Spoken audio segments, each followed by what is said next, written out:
พี่น้องกินซอยจุมาเนี่ยอาหารแรกซอยจุยั่วๆแซ่บๆมาเด้อ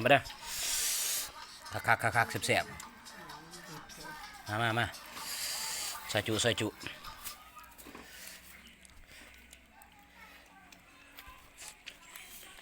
เชฟเฮาเชฟโด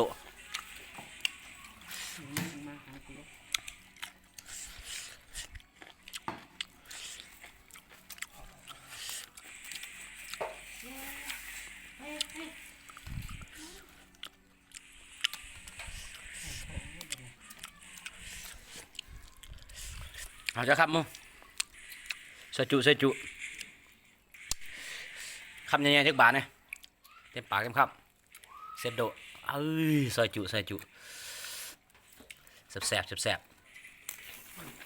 ส่ใจหน่อยลูกใส่ใจหน่อย